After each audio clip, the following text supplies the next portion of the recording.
Hello, and welcome to another episode of the Distinctions for Life office hours. I'm your host, Ron Davis.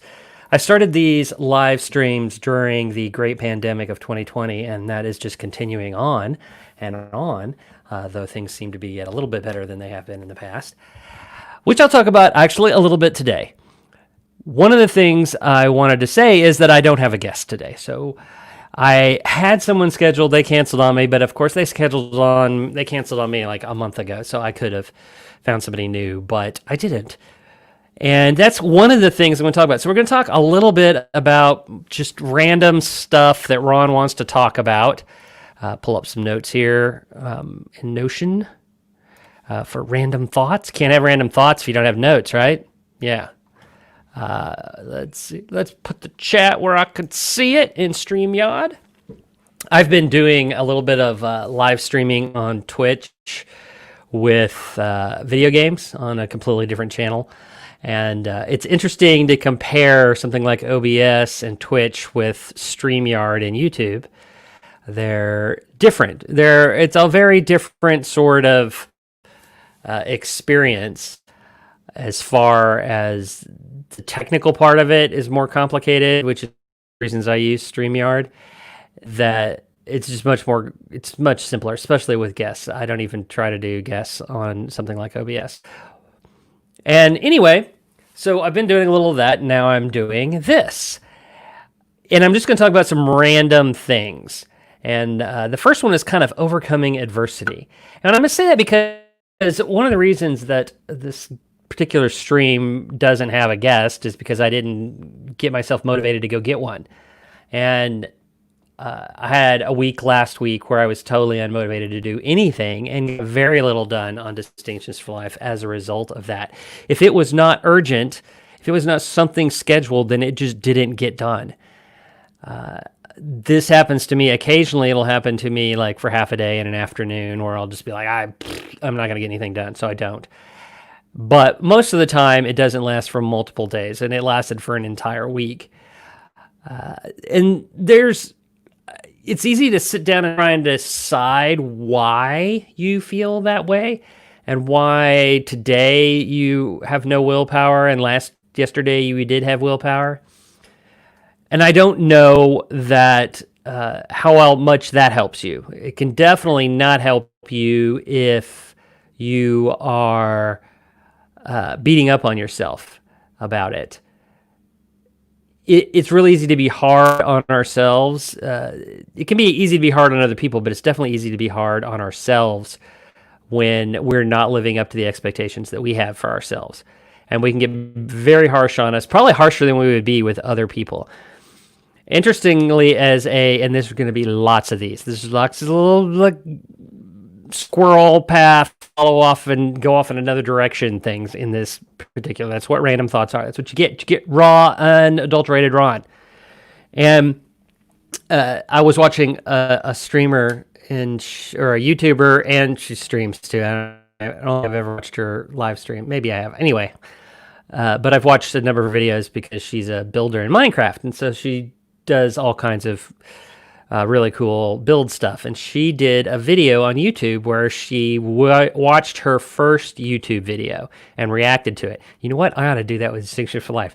I'm going to write that down as an idea that just came to me to react to my own Distinctions for Life 1.0 episode 1.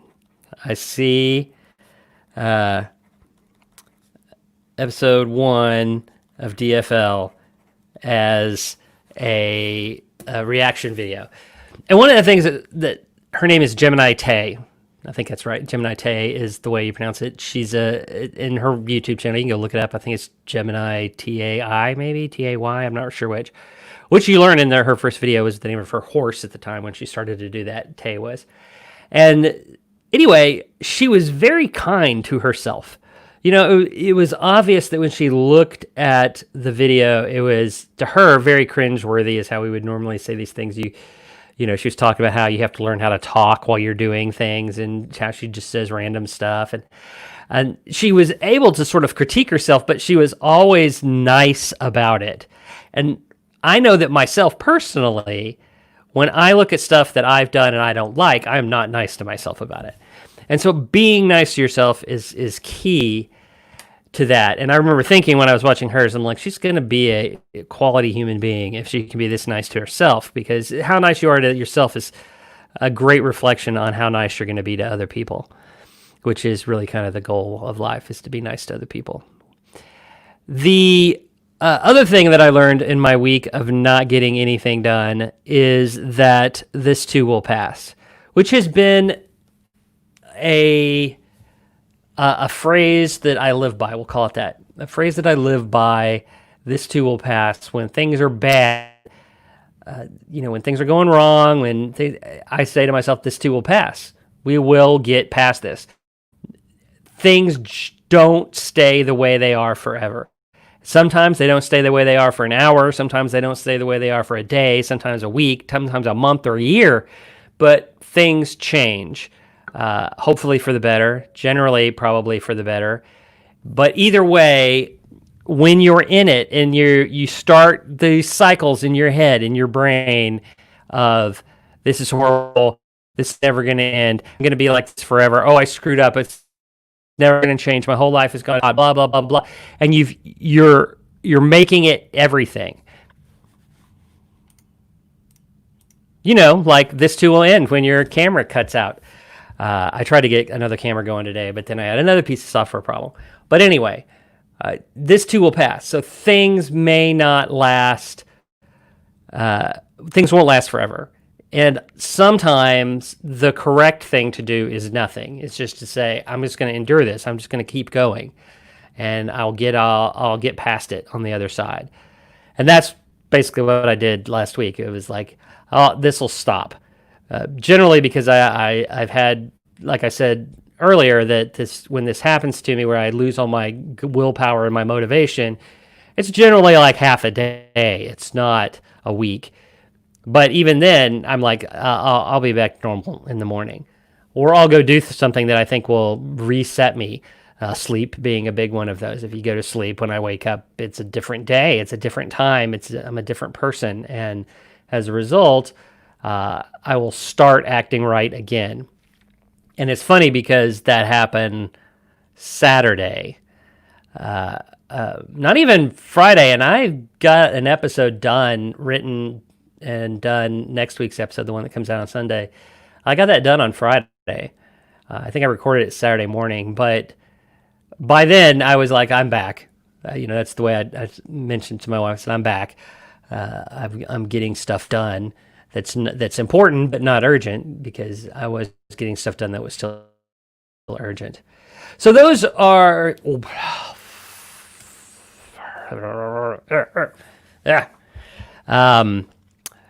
so those are not, I don't know what all that. There you go. Random thought number one is this too will pass. And that's how one of the ways you can overcome adversity. This stuff is not going to keep going on forever. The world will be different, and other opportunities will come along with that difference.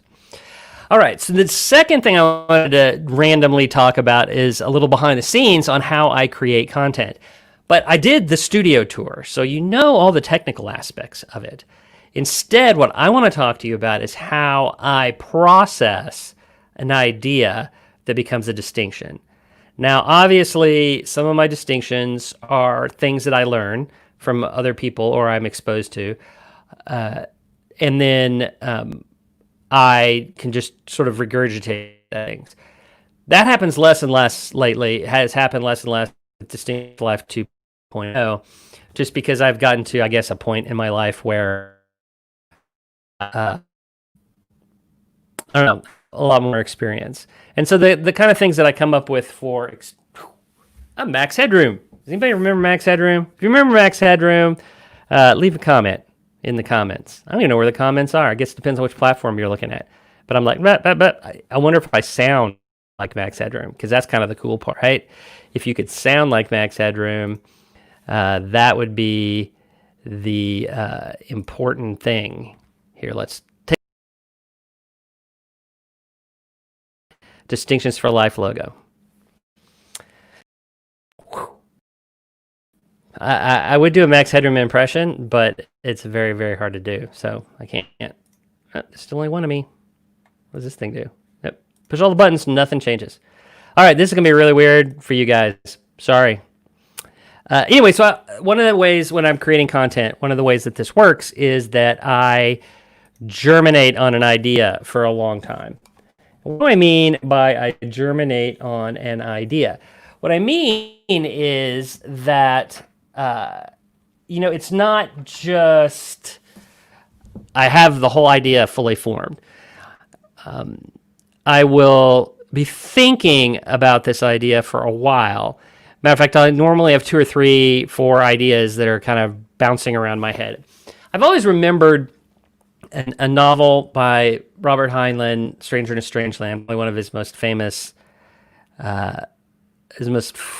novels. Definitely, probably considered his best novel. I don't know if it's his best novel, but it had a character in there, Jubal Hershaw, and Jubal is, I don't know, kind of someone I would endeavor to use as a role model, although morally and philosophically we don't have a huge amount in common. Hang on, I'm going to try one more thing, and you're going to lose me for a minute. I apologize for that. Actually, you know what? Let's switch cameras. See, can I switch cameras? I believe I can. It's going to get weird. I'm warning you. We're talking weird.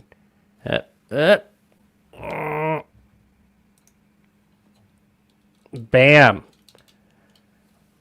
Weird angled behind the scenes. And then I got this view, which is eyeglasses, which of course is not working. I think maybe because I quit it. No, whatever. So here's a temporary thing. And I'll talk a little about Jubal Hershaw while I'm here. Jubal was, there's a word for this, and I don't know what the word is, but it's for a person who has a medical degree and a law degree. So he had both of those things. And he was also a writer, sort of a sci-fi writer, and apparently, well, not sci-fi, he was just a writer, a pulp writer. You got to remember, this was all written back in the 60s. I think Stranger in the Strange Land was written in the 60s. And as a result, it has some unusual experiences in there. But one thing was the way he would write is he had 3 assistants, beautiful female assistants, blonde, brunette, and redhead, of course. And he would yell front, and they would come, and then he would dictate his stories. And he would start his story, and he would get interrupted, and then he would come back to the story. And he would often say that he was laying there in the sun by the pool, that he was germinating on the idea. He was letting that idea grow so that when he actually began to write it, or actually began to dictate it, it was already done.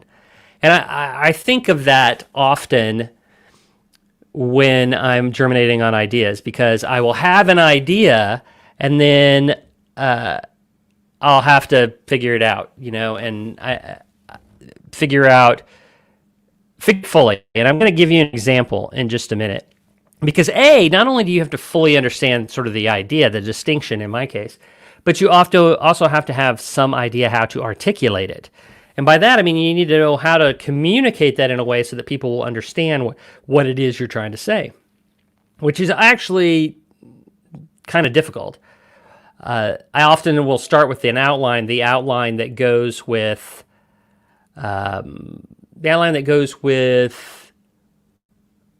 the speech. So I did 7 frameworks for public speaking, and I'll often use one of those frameworks to kind of give me a framework to start my ideas for the video.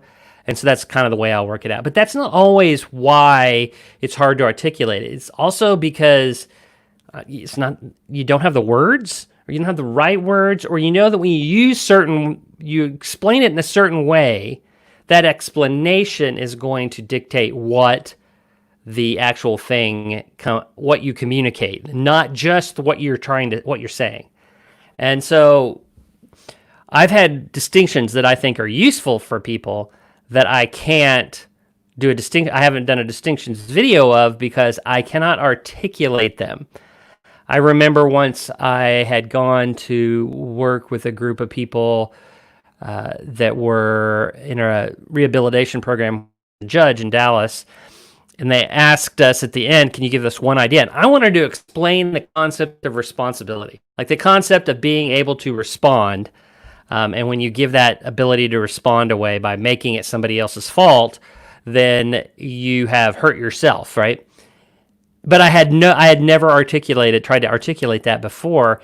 And I just remember thinking about halfway through my tried to be short explanation that I had gone completely wrong and that they were going to get exactly the wrong idea that I was communicating. It's like, you need to take responsibility for your actions, which is not what I was trying to communicate.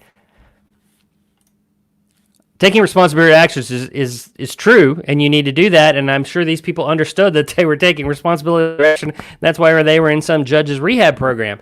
But the idea was that you have the ability to respond to the stimuli, and you need to work on increasing that ability to respond to stimuli. And I think I've articulated this a few times in different distinctions where you can have an example to go with them. But it's not always easy to do that. And so that's a second part of what the process is that comes up with these distinctions. So I want to talk about an idea that has really been bugging me, and it's something I want to do an episode on, but I'm not sure I completely can articulate it yet. And let me explain that. I want to do an episode on numbers. Now, you may think, on numbers, is this going to be Count Dracula or Count? It's not Dracula. What is he? The Count. One banana, that guy. Sesame Street. Come on, people. Don't you have HBO? Oh, God, that's weird to say. Don't you have HBO? But the thing about numbers is that there's this old saying attributed to Mark Twain that there are lies, damn lies, and statistics. In a world right now where we are tracking a bunch of numbers, consider them all to be life or death because they are in fact a life or death number, the big one.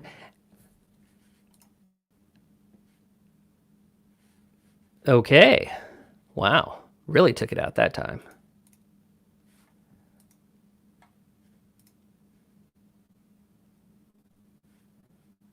That was weird. That one really, yeah. I don't know how much longer we're gonna be able to go there. But numbers. So one is how people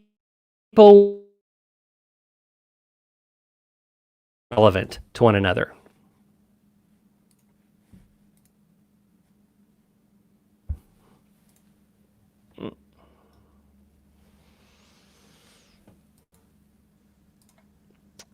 I'm still here.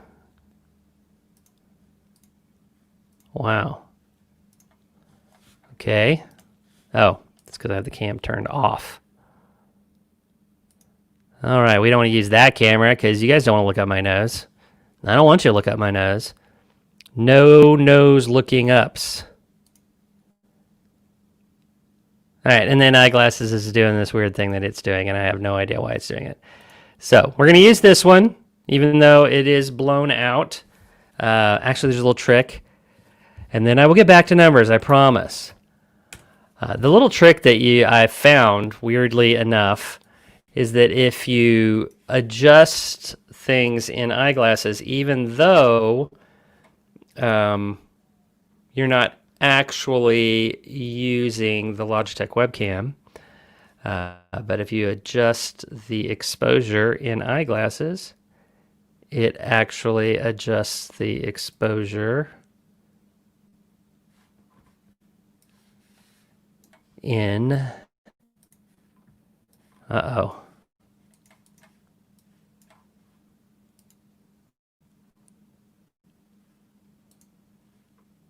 What happened?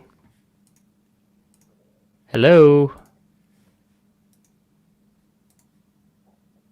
Well, we got that one. When my friend John was going to be on the live stream, he said, "Hey man, you figure out how to fix your camera yet?" And I was like, "Oh man, stop giving me crap." But obviously, haven't fixed the camera. All right, so back to numbers. All right, the thing about numbers, damn lies, lies, and statistics, is that we often use numbers to show a meaning. And I don't mean that the numbers themselves are doing that, but we pick numbers to, or I say we, hopefully you don't actually do that, but the news often does this. They pick numbers to present something in a certain way. And one of the things that I often see is they pick the number that best is the most dramatic. So, for instance, they might pick a percentage of growth for something, and they'll do this in the same article. A percentage for growth for something like 5% more people are either there's a 5% growth in the Republican Party in this state, right? And even in the same thing, they will turn around and say, but the Democratic Party added 3,000 people. Okay, so why those two numbers can't be compared, right? Because one of those numbers, the absolute number of Democrats that were added, is part of the other number, the percentage, right? There was an absolute number of Republicans that were added too, that we took, and then we divided that by the entire number of Republicans, and then that was a 5% growth. Now, you don't know that 1,000 people isn't a 4% growth, which would be, if you said Republicans grew by 5 and Democrats grew by 4, that would say that there was very little difference in their growth, in fact. But if you use a percentage number for one and an absolute number for the other, you're comparing to apples to oranges, and you can be saying, who knows what you're saying, but you've confused things. Now, an engineer or a scientist would never do that in a paper, because someone would point it out. It would say, you're using one kind of number here and another kind of number here.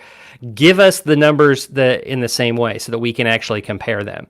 So that's one thing about numbers, is you need to know that when you're comparing two kinds of numbers, that you are comparing the same number. So your percentage of growth to percentage, absolute to absolute, relative to relative. Those are the big ones, absolutes and relatives. You can't compare an absolute number and a relative number. You've got to compare a relative number to a relative number. So that's one way we see it. And another way you see it is an absolute number used when a number used when the other kind of number is more relevant, but the first kind is more dramatic. So, for instance, talking about COVID, the number that you hear all the time, matter of fact, today the headlines are that we crossed 100,000 people who died in the U.S. of the coronavirus, okay? So over 100,000 people have died, and that's a horrible thing. There's no two ways about that. But is that number the important number to be paying attention to? It is an important number to be paying attention to. But is it the most important number to pay attention to? And one thing is that number is never going to go down. Right? That number's always going to be going up. It can't go down. Nobody can become not dead. I was going to say undead. We'll hope that they can't do that either, but we don't need a zombie apocalypse. Some people live for the zombie apocalypse. So, that number's never going to go down, so it's never going to get better. By focusing on that number, this is never going to get better. It's always going to be bad because of the fact that that number's never going to go down. Now, if instead you compared the number of new cases, which is a number that does come out, then you can see if things are getting better or worse, right? Are more people getting infected or are less people getting infected? So that's a relative number that is more useful. Now, let's go to another thing with this absolute number, the 100,000 number. Is a couple of weeks ago, 3 or 4 weeks ago maybe, when we had around 70-some thousand people who had died, everybody, well, I don't know if everybody, I remember specifically it being on NPR. NPR kept saying the number, they gave the number, whatever it was, 70-something thousand people died. That's more people than died in the Vietnam War. And it just drove me nuts. And the reason it drove me nuts was, why does that comparison matter? What does that tell people about the scale of this thing. It says, okay, it was as bad as a war. Comparing a viral infection to a war, it's a toss-up whether those two numbers should be compared, but generally it doesn't tell you anything. The other one is, why that war? Like, how many people died in Korea? How many people died in World War II? How many people died in World War I? How many of the people who died in World War I died because of a pandemic? But that's a whole other story. So the thing is, comparing it to that number didn't give you any more information, didn't give you any more understanding of the issue, but it was dramatic. And that is what we are all addicted to via the news, which is the drama. And it's more dramatic to compare a number to the number of people who died in a war, whether that war was a lot of people or a few people. Vietnam War had a lot of people die. It obviously was not the worst war that the United States has ever been in as far as casualties go. So absolute numbers don't always tell us what's most important. Comparing it to numbers that are irrelevant don't give you any more information. So those are two things about numbers that I don't like, that I see people using. And then the next question is, and this is a questions I do with my proteges and in Distinctions for Life all the time, is what is the problem you're trying to solve? What are you trying to tell us when you give us numbers? And it's interesting because there's a term that's been used through this whole COVID, the whole COVID time, and it is flattening the curve, right? And are we flattening the curve? The reason we did quarantine, did that flatten the curve? Why do we need to flatten the curve? What is the curve of? Now, interestingly, I saw a really great video from Numberphile, and Numberphile is the math department at Nottingham University in England, and they do videos on math. It's about math, and they wanted to explain what they meant by flattening the curve. And they actually pulled out a statistics program, is a basic one, but very complicated, like not complicated, but and then they explained it. They do a really great job of explaining what flattening the curve meant from a mathematical point of view and showing you how the graph would work of that. I need to take a drink real quick. But I don't think most people have a clear understanding of that curve was. And then we turn around and we use the absolute number instead, the absolute number of people who have died. And the absolute number of people who have died has nothing to do with the curve or the flattening of it. And I think the flattening of the curve was the correct metric. That is something that we worried about very early on in this, because what the flattening of the curve was doing was there was this the idea at the time was that there are going to be a certain number of people who are going to get this virus. Of those people, a certain number of them are going to require hospitalization, and we need that not to happen all at once, okay? So instead of us just running around infecting one another and suddenly the hospitals are overwhelmed, right? In the UK, I know they have a phrase, the government's very good at coming up with slogans in the UK, much better than they are in the US. And there's this protect the NHS, the National Health Service.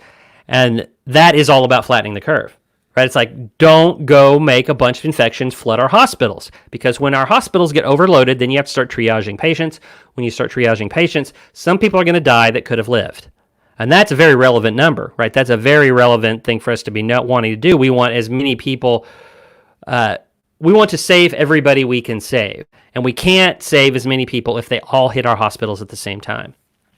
So what we wanted to do was lower the number that hit our hospitals at once. We wanted to instead of having like a dramatic peak and then, the number of people got infected and then now everybody's done being infected and our hospitals are overwhelmed and then a whole bunch of people die.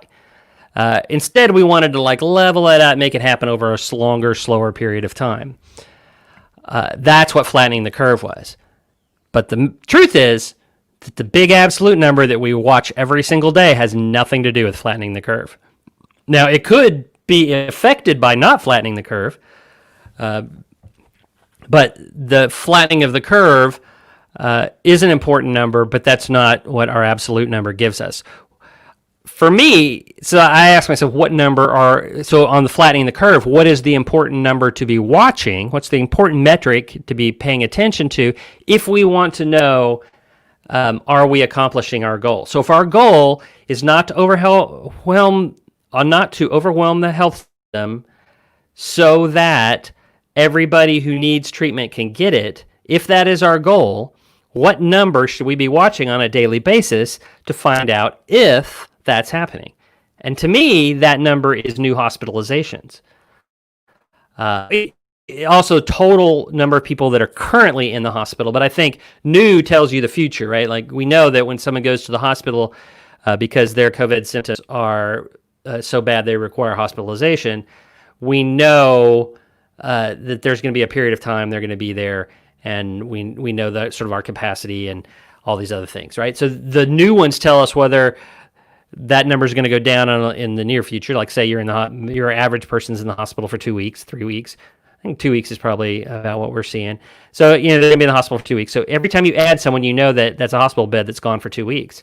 So that's the number to watch. If all our other things are working, then that number will stay reasonable. It will stay with what we can do.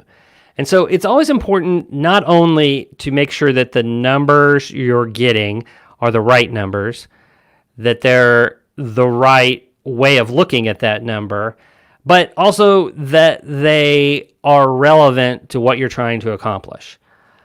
And then, so anyway, so this is the point, right? This is why this is not a distinction video. This is why this is a random thought of Ron rambling.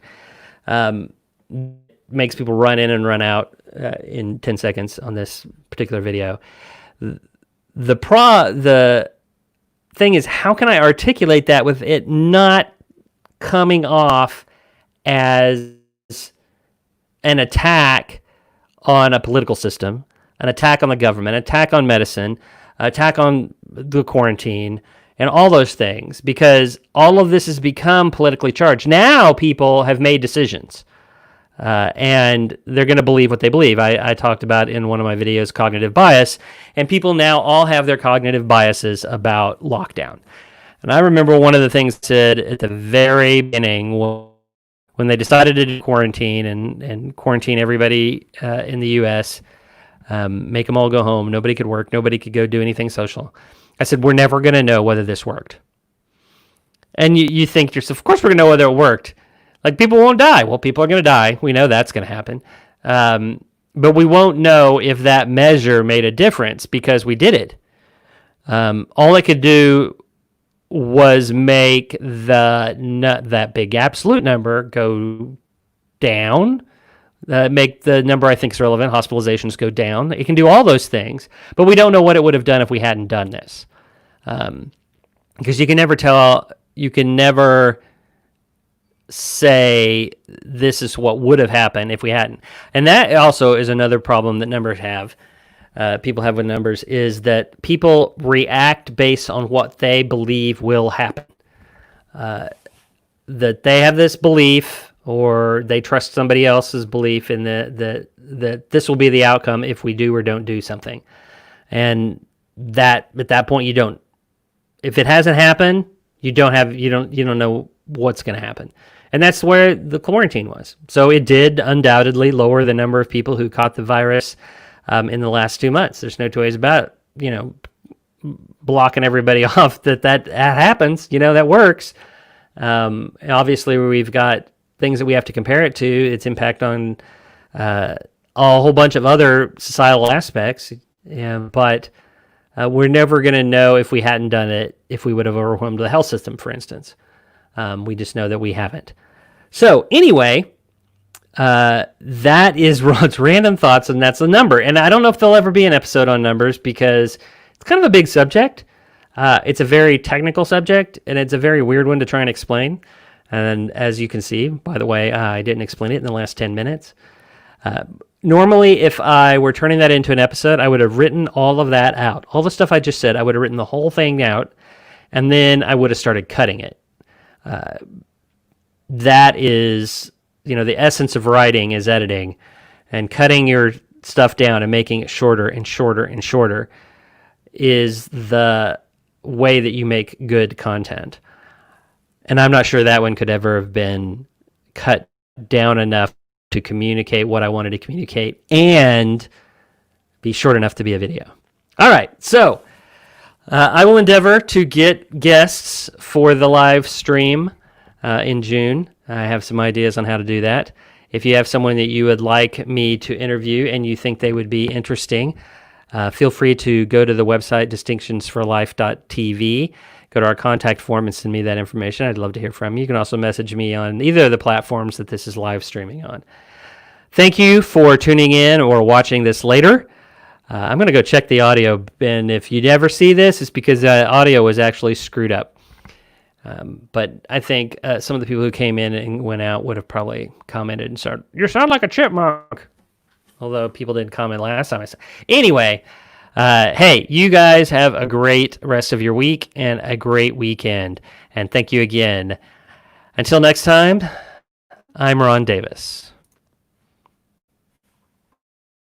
Chief